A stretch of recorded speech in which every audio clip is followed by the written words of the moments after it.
The idea is that over thousands of years, people have evolved to where we are today. Thinking, very highly cognitive species. And if we then think like that, we see ourselves as a result of biological processes that brought us here.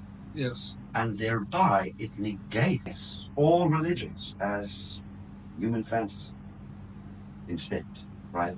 It sees religion then as that, or even philosophy as human creation. It does not see it as an inevitable part of human life. So how do you go to all the world and say to them, oh, okay, your ideas of gods or goddesses are completely wrong. It's a fallacy. You are just some biological thing that keeps growing. At least that's the idea behind it, right? Now, okay. Evolve, then, is a fascinating verb. Because I don't believe in evolution. I really don't. I don't believe in the theory of evolution. I don't believe the Earth is that old. Right. Yeah, I do. I really don't. And I have my reasons for saying so, but that's not the point here.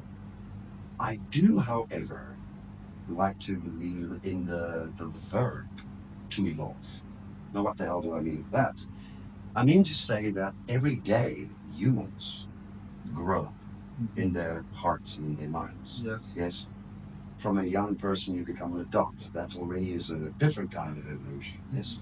In terms of age, accepting things, learning things. Yes. Your mind grows, your body grew, blah, blah, blah.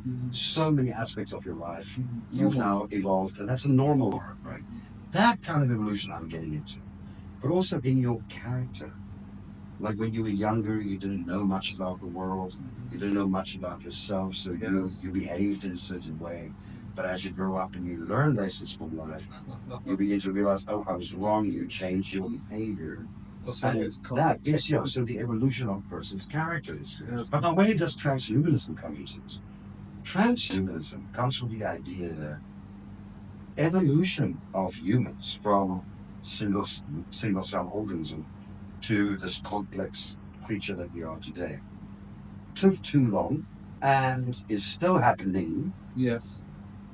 And can be sped up, meaning we can evolve faster as species if we integrate technology into our bodies.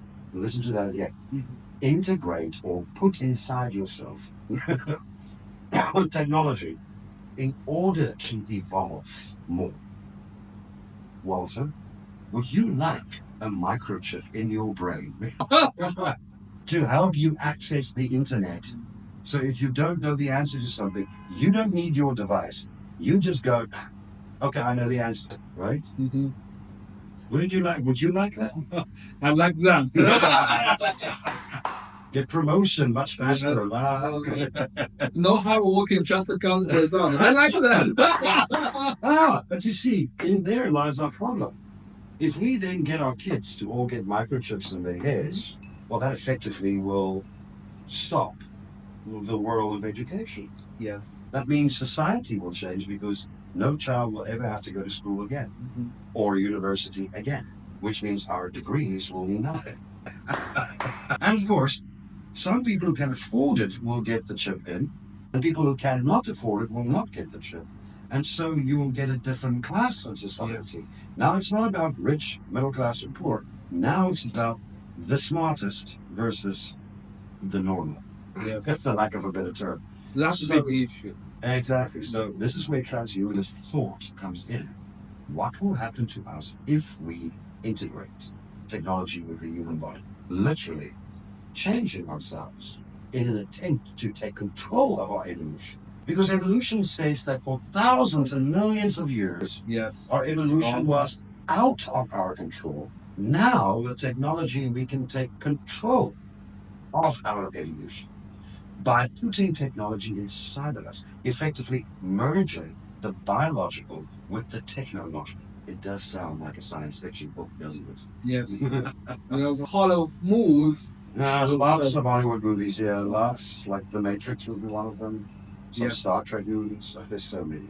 Right? Star Wars, even I would argue. Anyway. So, okay, then that's an idea. But the other thing that so that's the first thing, super intelligence, they call it. The second thing they also like to push is super health. So if the first one was super intelligence, the second one is super health, then okay, how does that work? It's the idea that we can use technology to edit, literally, Yes. the human body Mm-hmm. to never get sick again. Mm-hmm. Number one. Number two, we can go into a baby while the baby is still in the mother's womb, right?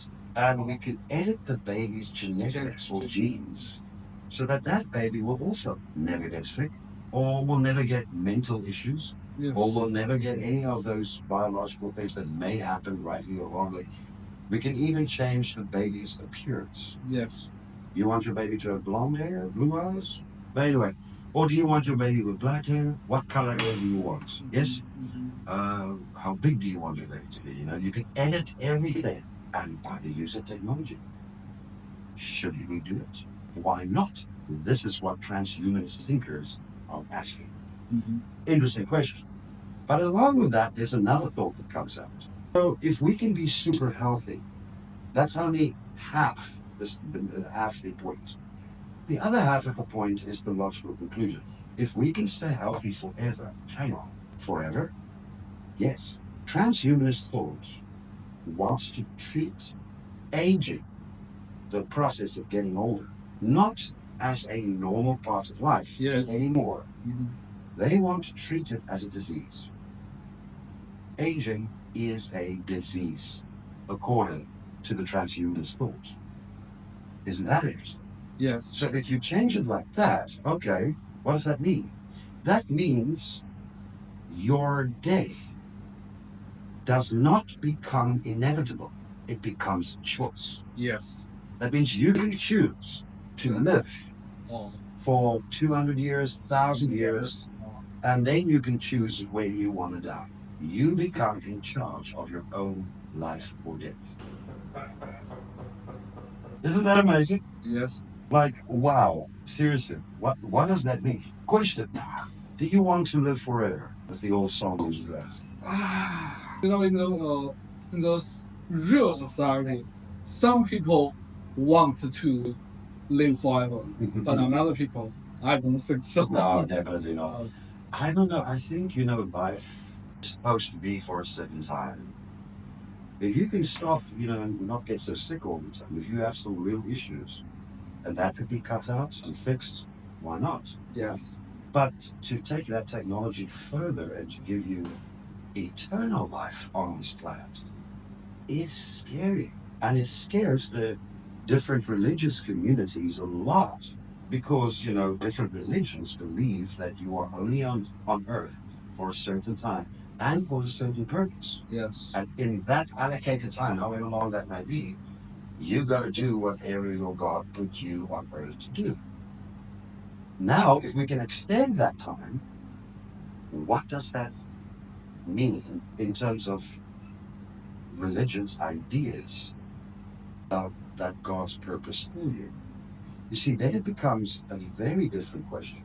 Because effectively now people can stay alive and they don't need their religion to give them purpose anymore. They can make their own purpose, effectively becoming their own gods, in a way. And that's a dangerous thought. A very interesting thought too. What do you make of that? Some persons, or such like, if we travel to the Mars, let's take a long way, and we need like as long as we get there. Yes. So it is good for them, but it's not good for these people who suffer in this planet. I see. So you believe this kind of technology under super health can actually be good once humanity reaches the stars, so to speak, or does space travel. Might not be wrong. I remember there was another story I heard a few years ago where some philosophers were saying humanity in the bodies we have now cannot really survive space.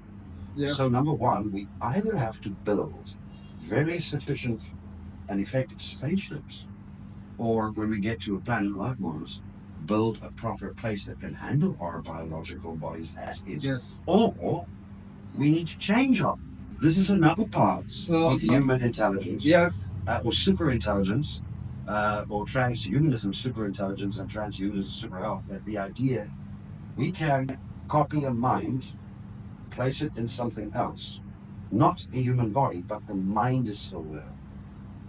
And isn't that better? So imagine this.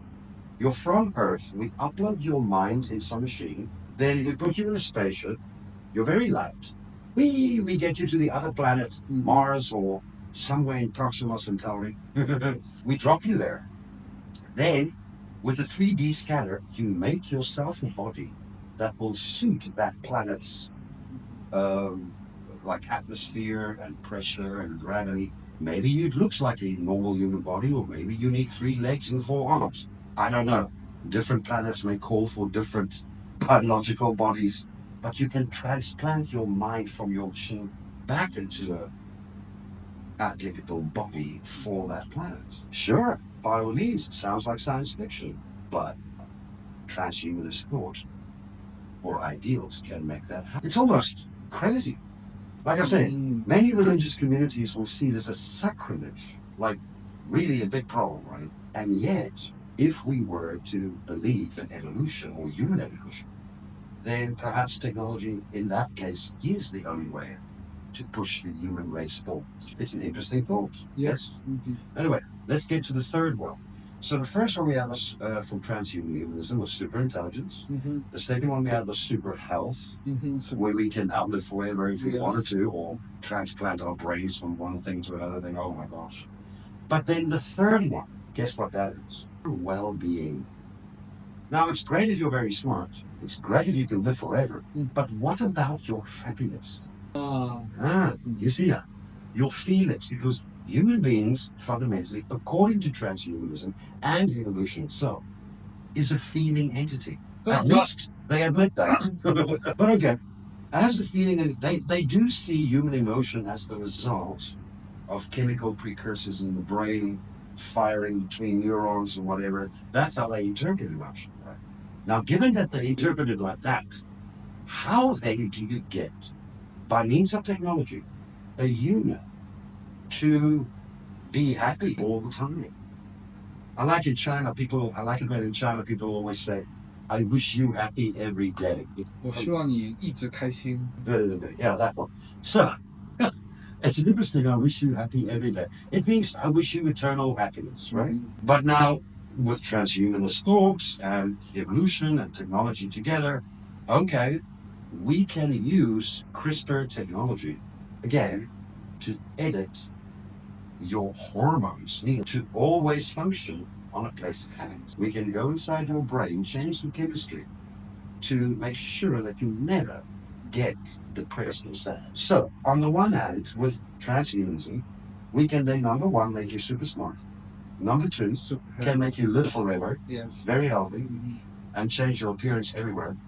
And number three, we can also give you eternal happiness for however long you want to live. Now, okay, right there, I already want to shout, stop the bus. It's too much for me, right? Simple. So the human body has its limits beyond its, appendices and fingers and feet and everything else. Yet, if you are at home and we need to have a call, or we need to have a talk, I can't just, hey, Walter, I can't touch you. I have to call you. So we have a device to extend our reach. This is the very beginning of transhumanism, meaning we go beyond the biological. What? There's something fundamentally wrong in the heart of what it means to be human. Now, okay, is it that we are now trying to use AI as humanity or other transhumanist ideas to try to find and build the perfect world? Isn't that exactly what previous civilizations also tried to do with whatever technology or economic scenarios they had at the time? Isn't it the same thing? Isn't humanity driven all the time by trying to build the perfect life? Rome saw itself as the light in Europe. Yes? In ancient China, you had this emperor that was between heaven and earth. The whole story and mythology there is very interesting. All around the world. Yes? What is your take on that? AI just the tools, which the human use the tools to develop our promote the cell to get better. And the final and the terminal of all those work is we want to go live in the pure lab. The pure lab. Yes. Oh, that's heaven. That's the definition of the word. Yes. In the West we call that heaven. In the East we call the pure land. Sure. Buddhist thoughts and things like that. Right? Yes. I remember from what I read before. Okay, but if we have 6,000, 10,000, whatever thousand years where we can prove that society tried that many times and failed, over and over again. What is to say that we will succeed this time? What's the difference this time? People always are looking for that. I want just to say one small step for the AI revolution will make a progress for a big step. Just I'm so one small step for man, one giant leap for mankind, right? Yes. And then they stopped the NASA program. They realized those. No. But the Chinese already for fucking on that. We keep going on. Good. But it's interesting to me because now again, many religions will argue that many religions all across the world will argue that there's no such thing as human action that can create a sense of heaven. Because the problem, if you're trying to create heaven or pure land or whatever we want to call it, or Shambhala, I think that's another term from certain texts. Anyway, any kind of heaven we try to create by means of human action alone is going to fail. Yes. Because, at least this is the thinking, that even though we do our best and have the best intentions, there's something fundamentally missing from the human heart, the emotional soul of human, to absolutely see that through to the end. Because again, and this is what religions argue, if mankind tries to make its own heaven, it immediately then kicks God or the Creator out of the picture. And so the idea of heaven is to have that with whatever transcendental entity or law you believe in, because that entity, that God, gave you this life. Why would you do something with it that excludes that God? That's an interesting question. Right? So therein lies the question of what is the nature of sin. In Christianity, people call it sin. I think in other religions they call it, what's the term? Anyway, it's the idea that in all religions we see there's something missing. Why is humanity so, at the lack of a better term, hell-bent? And I think already there the word says it all. To create a world without its gods. Why? Because they want to be right. Could it be that they want to be right? Could it be because of pride? Perhaps. What do you think? I want to say that it's a different stage of human histories. First stage, we're looking for living in pure land or in heaven. And the second stage is a long time, maybe 15 years old, 30 years past. We want to find another purpose of human being living in this world or in this universe. In essence, we're still looking for the, so just like the climb mountains. If you get to the top of the mountains, you will find that there's much higher mountains in front of you. So we'll keep climbing and keeping improving our life to achieve that goal. But surely one person's life is not long enough to see all those goals. Yes, we need many generations. Well, this is where transhumanism would say, okay, now you can live a long time to see all those mountains. But then, like you say, by means of your analogy, there will always be mountains, or there will always be a next challenge. Yes. It's an eternal adventure. For the sake of what? Finding pure light? Making pure light? Enacting pure light? Is heaven or pure light there achieved by means of doing it? Or could it be that one needs to instead accept it as if it's already here?